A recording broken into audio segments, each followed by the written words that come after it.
నమస్తే, welcome to Liya news. June 4వ తారీఖున వెన్నుపోటు దినంగా జగన్మోహన్ రెడ్డి అభివర్ణించారు. ఆ రోజున వైసీపీ నాయకులు కార్యకర్తలు అందరూ కూడా కూటమి ప్రభుత్వానికి వ్యతిరేకంగా పోరాడాలని చెప్పి ఈరోజు సజ్జల రామకృష్ణారెడ్డి ఒక స్టేట్మెంట్ అయితే పాస్ చేశారు. అసలు జూన్ 4న వెన్నుపోటు దినంగా జగన్మోహన్ రెడ్డి అభివర్ణించడాన్ని ఎలా చూడొచ్చు? మరి చంద్రబాబు గారు అధికారం చేపట్టింది జూన్ 12వ తారీఖు. జూన్ 4న మరి రిజల్ట్స్ వచ్చిన రోజు. మరి ఆ రోజున జగన్మోహన్ రెడ్డి గారు వెన్నుపోటు దినమని ఎందుకు అంటున్నారు?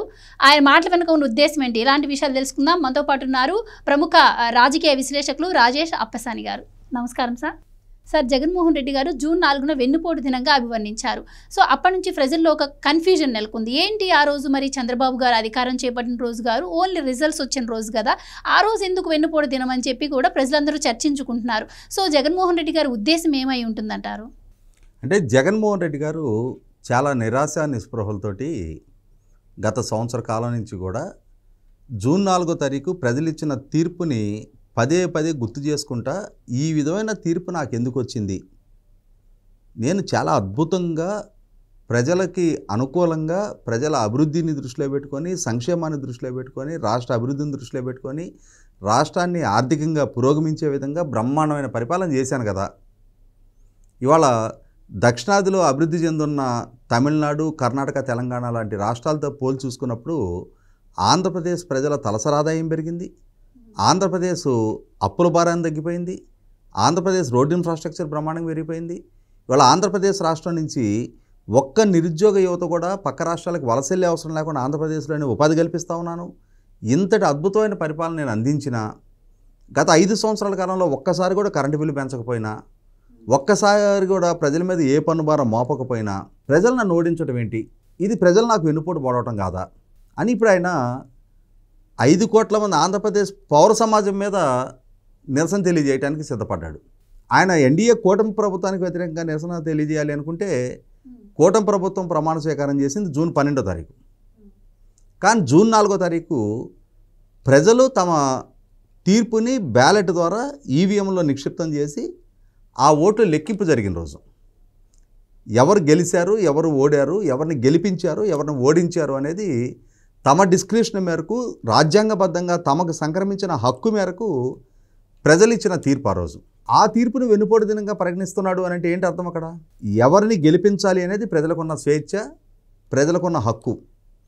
2019లో ఇదే జగన్మోహన్ రెడ్డి గారిని ఇదే ప్రజలు ఆ రోజు 151 స్థానాలతో గెలిపించారు.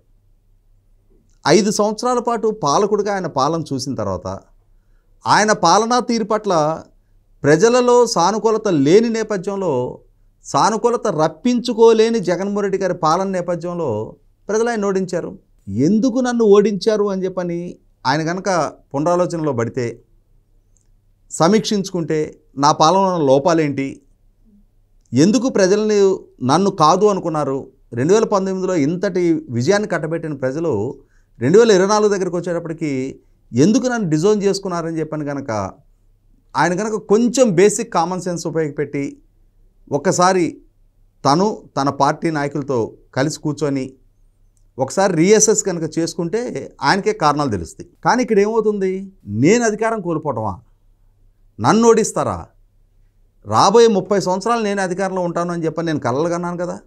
నా కలలంటే ఈ ప్రజలకు కొద్దిపాటి కూడా గౌరవం లేదా? నేను పదే పదే వైనాట్ 175 అని చెప్పని ప్రకటిస్తూ వస్తున్నా కదా. కనీసం దాన్ని గౌరవించాలి, నాకు ఆ విధమైన సంఖ్యాబలాన్ని ఇవ్వాలనే విజ్ఞత ప్రజలకు లేదా? నేను వైనాట్ కుప్పం అని చెప్పని చెప్తూ ఉన్నా కదా. మరి చంద్రబాబు నాయుడిని ఓడించాల్సిన బాధ్యత ఈ ప్రజలది కాదా? అంటే ఒక రకమైన ఇల్యూషన్లో ఆయన ఉంటూ ఉన్నాడు, భ్రాంతిలో బతుకుతూ ఉన్నాడు. ఇది ప్రజాస్వామ్య భారతం. ఇక్కడ ఎవరిని నెగ్గించాలన్నా, ఎవరిని ఓడించాలన్నా అంతిమ నిర్ణేతల ప్రజలు. ప్రజలకి ఆ విధమైన హక్కు, స్వేచ్ఛ రాజ్యాంగం కల్పించింది. అటువంటి ప్రజల మన్నన పొందాలి అని అంటే వాళ్ళకి చేసిన వాగ్దానాలు నెరవేర్చుకోవాలి, వాళ్ళ జీవన ప్రమాణాలు మెరుగుపడాలి, రాష్ట్ర స్థితిగతులు మెరుగుపడాలి. పాలకుడిగా మీ పాలనా సామర్థ్యం ప్రాతిపదికగా మళ్ళీ ఎన్నిక కావాలా వద్దా అనేది ప్రజలు నిర్దేశిస్తారు. ఇవాళ ప్రజామోదం పొందలేక జూన్ 4న కనీసం ప్రతిపక్ష హోదా కూడా దక్కని స్థితికి మిమ్మల్ని మీరు చేర్చుకొని మీ స్వయంకృతాపరాధ పర్యవసానం ఎన్నికలలో 151 స్థానాల నుంచి 11 స్థానాలకి మీరు పరిమితం అయితే ఆ రోజు తమ ఓటు ద్వారా తీర్పు వెలువరించిన ప్రజలని అవమానించే విధంగా జూన్ 4 వెన్నుపోటు దినంగా ప్రకటిస్తూ ఉన్నాడు. ఎందుకంటే ఆయనకి చాలా ఆశలు అంచనాలు ఉన్నాయి. అంటే రాష్ట్రంలో ఉన్న ప్రతి ప్రకృతి వనరుని ఆమూలాగ్రం నాకేయాలని చెప్పి ఆయన ఆలోచన చేశాడు. రాష్ట్రంలో 175కి 175 అసెంబ్లీ నియోజకవర్గాలు ఆయన నెగ్గాలని కోరికలుగా అన్నాడు. రాష్ట్రంలో గతంలో తెలుగుదేశం పార్టీకి దక్కిన 3 పార్లమెంటు స్థానాలు కూడా ఈ దఫా తనకే దక్కాలి అని చెప్పని ఆశపడ్డాడు. ఈ ముఖ్యమంత్రి పదవి చేతిలో ఉండగానే తన మీద నమోదై ఉన్న కేసులు మొత్తాన్ని కొట్టేయించుకోవాలి అనుకున్నాడు. వీటిలో ఏ ఒక్కటి సాధ్యం కాల. ఆ లక్ష్యాలు చేరుకోలేకపోయాడు.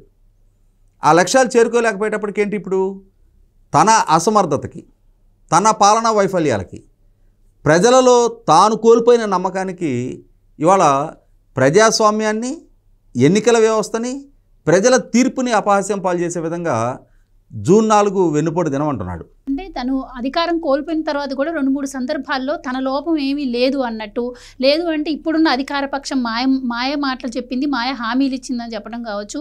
నేను బటన్ నొక్కి నేరుగా వాళ్ళ ఖాతాల్లోకి డబ్బులు వేశాను, కానీ ఎందుకు వాళ్ళు నన్ను మోసం చేశారు అన్న విధంగానే ఆయన మాట్లాడారు కదా గత 2-3 సందర్భాల్లో కూడా. నేను అదే చెప్తున్నా. జగన్మోహన్ రెడ్డి గారి ఉద్దేశం ఏంటి అంటే ప్రజలు ఆయనకు అధికారం కట్టబెట్టింది ఆయన బటన్ నొక్కి తమ అకౌంట్లో డబ్బులు వేస్తాడని మాత్రమే నాకు అధికారం కట్టబెట్టారని చెప్పి ఆయన ఫీల్ అవుతూ ఉన్నాడు. కానీ 2019లో ఆయన గెలుపుకి దోహదం చేసిన అంశాలు చాలా ఉన్నాయి. మచ్చు కొన్ని చెప్పుకుందాం మనం. 2019 నాటికి ఆ ఎన్నికల్లో చంద్రబాబు నాయుడు గారు, జగన్మోహన్ రెడ్డి గారు ఇరువురు రాజకీయ ప్రత్యర్థులు. చంద్రబాబు నాయుడు గారితో కంపేర్ చేసి జగన్మోహన్ రెడ్డి గారు 22 సంవత్సరాల వయసులో చిన్నవాడు. ఆనాడు ప్రతిపక్ష నాయకుడిగా ఉన్న జగన్మోహన్ రెడ్డి గారు యూనివర్సిటీలు, కాలేజీల చుట్టూ తిరిగాడు. యోబేరి అని చెప్పని యువతను సమీకరించి సదస్సులు ఏర్పాటు చేశాడు. విభజన చట్ట హామీలో ప్రధానమైందైన ప్రత్యేక హోదా అంశాన్ని చంద్రబాబు నాయుడు గారు మరుగున పడింది అంటున్నారు.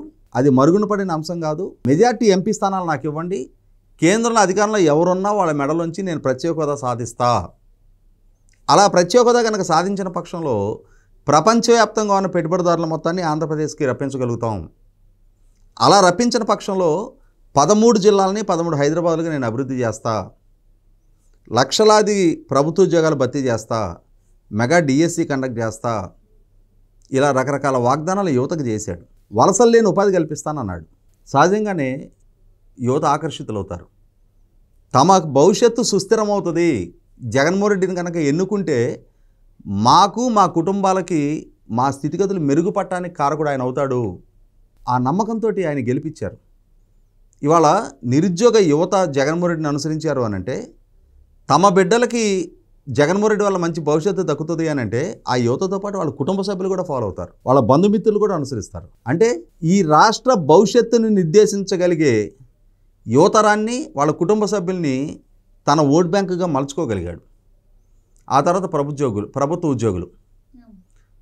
ఉద్యోగులకు ఏం చెప్పాడు? చంద్రబాబు నాయుడు గారు అప్పటికి 43% ఫిట్మెంట్ ఇచ్చారు. Never in the history of AP. రాష్ట్ర చరిత్రలో ఏ ముఖ్యమంత్రి ఇవ్వనంతటి పిఆర్సీ ఫిట్మెంట్ ఇచ్చారు ఆయన. అయినా సరే అంతకన్నా మెరుగైన ఫిట్మెంట్ ఇస్తాను అన్నట్టుగా అష్యూర్ చేశాడు. మెరుగైన పిఆర్సీ ఇస్తా అన్నాడు, క్రమం తప్పకుండా డిఎల్ ఇస్తా అన్నాడు, సిపిఎస్ రద్దు చేస్తా అన్నాడు, పోలీస్ సిబ్బందికి వారాంతపు సెలవులు ఇస్తా అన్నాడు. ఇలా రకరకాల వాగ్దానాలు చేశాడు. చదువుకున్న వాళ్ళు, రాజకీయ చైతన్యం కలిగిన వాళ్ళు, సమాజంలో 10 మందిని చైతన్యపరచగలిగే పరిజ్ఞానం ఉన్నవాళ్ళు, నిత్యం ప్రజలతో మమేకం అయ్యే ప్రభుత్వ ఉద్యోగులు లక్షలాదిగా, వాళ్ళు, వాళ్ళ కుటుంబ సభ్యులు, వాళ్ళ ద్వారా ప్రభావితమైన వాళ్ళ బంధుమిత్రులతో సహా జగన్మోహన్ రెడ్డి వెనక ర్యాలీ అయ్యారు. ఇక రాయలసీమ 52 స్థానాలు ఉన్నాయి రాయలసీమలో. చంద్రబాబు నాయుడు గారు, జగన్మోహన్ రెడ్డి గారు ఇరువురు రాయలసీమ అవసరమైనా కూడా రాయలసీమ జగన్మోహన్ రెడ్డిని ఓన్ చేసుకుంది. ఆయన సన్ ఆఫ్ ది సాయిల్ అని చెప్పని ఫీల్ అయ్యారు. మా ప్రజల ఆకాంక్షలని తీర్చగలిగే నాయకుడు ఈయన అని చెప్పని నమ్మారు. ఏం చేశాడు 5 ఏళ్ళు? చంద్రబాబు నాయుడు గారి పాలనా హయాంలో ఇరిగేషన్ ప్రాజెక్టులకు ఇచ్చిన ప్రాధాన్యత, ఆయన హయాంలో గ్రౌండింగ్ అయిన పరిశ్రమలు, ఆయన హయాంలో కల్పించబడ్డ ఉపాధి, ఆయన హయాంలో స్థాపించబడ్డ విద్యా సంస్థలు, ఆయన హయాంలో 17 లక్షల ఎకరాలకు 90% సబ్సిడీతో ఇచ్చిన డ్రిప్ పరికరాలు, వీటన్నిటితో పోల్చి చూసుకున్నారు. ఇతన్ని కాదు మనం కోరుకుంది, మన అంచనాలని, మన ఆశలని తీర్చగలిగే నాయకుడు ఇతను కాదు, ఇతను ఒక అసమర్థుడు, మన భవిష్యత్తు సుస్థిరం చేయగలిగే నాయకుడు చంద్రబాబు నాయుడు అని చెప్పని రాయలసీమ భావించింది. కాబట్టి 2019లో ఒక చారిత్రక తప్పు చేశాము అని చెప్పని రియలైజ్ అయిన రాయలసీమ 2024లో ఒకనాడు 3 స్థానాలు మాత్రమే ఇచ్చిన తెలుగుదేశంకి ఈ ఎన్నికల్లో 45 స్థానాలు కట్టబెట్టారు. ఇది ప్రజలు ప్రత్యక్షంగా జగన్మోహన్ రెడ్డి పాలన చూసిన తర్వాత తీసుకున్న నిర్ణయం. రాష్ట్రంలో వివిధ వర్గాల ప్రజలు, వివిధ ప్రాంతాల ప్రజలు, రాష్ట్ర రాజధాని నిర్మాణం జరిగితే రాష్ట్రం సుభిక్షంగా ఉంటుందని ఆశించే ప్రజలు ఉన్నారు. మా ప్రాంతంలో ఇరిగేషన్ ప్రాజెక్టులు పూర్తయితే మా వ్యవసాయానికి సక్రమంగా నీళ్లు అందుతాయని ఆశించిన ప్రజలు ఉన్నారు. మా దగ్గర పారిశ్రామికీకరణ పెరిగిన పక్షంలో మా బిడ్డలకు మంచి ఉపాధి దక్కడానికి ఆస్కారం ఉంటుందని ఆశించిన ప్రజలు ఉన్నారు. జగన్మోహన్ రెడ్డి ఆయన అష్యూర్ చేసిన విధంగా జాబ్ క్యాలెండర్ రిలీజ్ చేస్తే నిరుద్యోగ యువతకి ఉపాధి దక్కుతుందని ఆశించిన ప్రజలు ఉన్నారు. అదే సందర్భంలో ఎన్నికలకు ముందు కరెంటు ఛార్జీలు తగ్గిస్తానని చెప్పిన జగన్మోహన్ రెడ్డి 9 సార్లు కరెంటు ఛార్జీలు పెంచాడు. ఆయన హయాంలో తీసుకున్న ఏపీఈఆర్సీకి సబ్మిట్ చేసిన ట్రూ-అప్ ఛార్జీల భారం ఆయన దిగిపోయిన తర్వాత కూడా 2 విడతలు ఇప్పుడు భారం అదనంగా ఇప్పుడు ప్రజల మీద మోపబడింది. ఈ విధంగా చూసినప్పుడు ఒక అసమర్థ పాలకుడుగా వీటికి తోడు సైమల్టేనియస్గా వాళ్ళ నాయకులు వాళ్ళ ప్రభుత్వంలో కీలక భాగస్వాములుగా ఉన్న అందరూ కూడా ప్రకృతి వనరుల అడ్డగోలుగా లూటీకి పాల్పడుతూ ఉన్నారు. ప్రజల భావప్రకటన స్వేచ్ఛను అణిచివేస్తూ ఉన్నారు. ల్యాండ్ టైటిలింగ్ యాక్ట్ అనేది ఒకటి తీసుకొచ్చి ప్రజల వ్యక్తిగత ఆస్తులు కూడా సురక్షితం కాదు అనే స్థితి కల్పించడం జరిగింది. రాజకీయ పార్టీలు స్వేచ్ఛాయుతవాదంలో రాజకీయ కార్యకలాపాలు కూడా నిర్వహించుకొని దుస్థితి కల్పించారు. అన్నిటికన్నా ముఖ్యంగా ప్రశ్నించే తత్వాన్ని అణిచివేశారు. వీటన్నిటి నేపథ్యంలో ప్రజలలో ఉవ్వెత్తున ఎగిసిపడిన తిరుగుబాటు జగన్మోహన్ రెడ్డిని ఒక్క క్షణం కూడా పాలకుడిగా కొనసాగనివ్వడానికి వీల్లేదు.